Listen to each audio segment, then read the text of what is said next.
Alliance जो कि वो अलायंस है जिसमें कम से कम 26 विपक्षी पार्टियां एकजुट हुई हैं। आज उन्होंने जंतर मंतर पर एक काफी बड़ा प्रोटेस्ट का आयोजन किया है। संसद में जो लड़ाई शुरू हुई थी वो संसद के बाहर अब सड़कों पर आ चुकी है और सबसे पहली पंक्ति के अंदर विपक्षी पार्टियों के सारे बड़े नेता हैं। शरद पवार हैं, अगर महाराष्ट्र की बात की जाए, अगर दिल्ली की बात की जाए तो मल्लिकार्जुन खड़गे, राहुल गांधी हैं।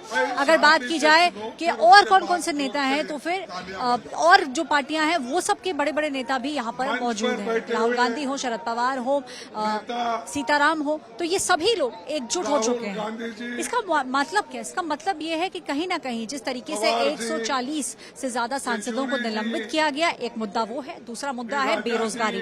क्योंकि कहीं ना कहीं विपक्षी पार्टियों का ये कहना है कि जिस तरीके का जो एक हमला, छोटा हमला जो संसद के अंदर हुआ, उसका कारण है बेरोजगारी। राहुल गांधी पहले दिन से कह रहे हैं कि वो युवा जो संसद के अंदर घुसे थे और उसके बाद उन्होंने वो कलरफुल बॉम्ब संसद के अंदर छोड़ा था, उसका कारण है कि उनके पास नौकरियां नहीं है। कहीं ना कहीं विपक्षी पार्टियों का ये कहना है कि एकजुट हो चुके हैं, वो फेविकॉल के जोड़ के जैसा ये सब एक साथ आ चुके हैं और अब 2024 के लिए उनका एक ही लक्ष्य है, प्रधानमंत्री नरेंद्र मोदी और भारतीय जनता पार्टी को हराना। और यही कारण है कि देश की राजधानी दिल्ली के अंदर इतना बड़ा प्रोटेस्ट यहाँ पे आयोजित किया गया है। कई सारे झंडे यहाँ पे नजर आ रहे हैं। झंडे सिर्फ एक पार्टी के नहीं, वो सभी लोग, वो सभी विपक्षी पार्टियां जो इकट्ठे हुए हैं, उन सभी के सपोर्टर्स आज यहाँ पे एकत्र हुए हैं। एकत्र होने का कारण जो है वो यही है कि ये दिखाना चाहते हैं भारतीय जनता पार्टी को कि ऑपोजिशन बिखरी हुई नहीं है। क्योंकि कहीं ना कहीं ये सवाल उठाया जाता है। एक तरफ है अखिलेश यादव, जिनका कहना है कि अगर बसपा यानी कि बीएसपी इस गठबंधन के अंदर आएगी तो फिर अखिलेश यादव यानी कि सपा इस गठबंधन से बाहर हो जाएगी।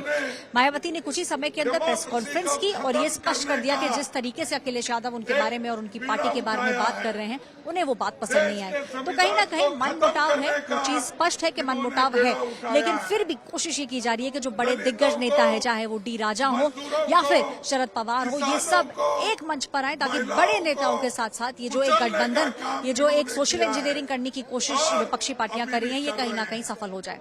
बड़ी लड़ाई 2024 की है और अब लोगों को ऐसा लगता है कि ये जो प्रोटेस्ट आपको नजर आ रही है, ये तो शुरुआत है।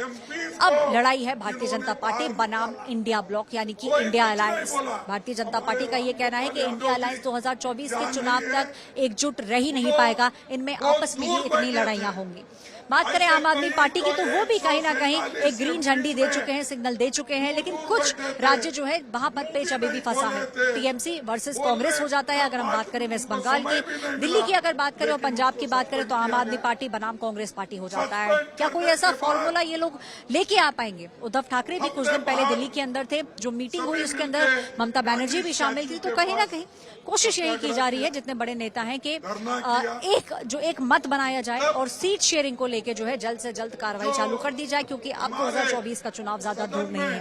भारतीय जनता पार्टी दूसरी तरफ ये मानकर चल रही है कि 350 पार अब की बार लोकसभा के अंदर वो जरूर करेंगे। तो देखा जाएगा 2024 का जो चुनाव है उसके अंदर जीतता कौन है। लेकिन युद्ध जो है वो अब छिड़ चुका है और ऑपोजिशन पार्टी जो है वो एकत्र हो चुकी है और उनका कहना है कि इस तरीके की प्रोटेस्ट ये तो शुरुआत है। आने वाले महीनों में इस तरीके का प्रोटेस्ट भारतीय जनता पार्टी और प्रधानमंत्री नरेंद्र मोदी के खिलाफ लोगों को सड़कों पर सिर्फ दिल्ली ही नहीं बल्कि देश भर में देखने को मिलेगा।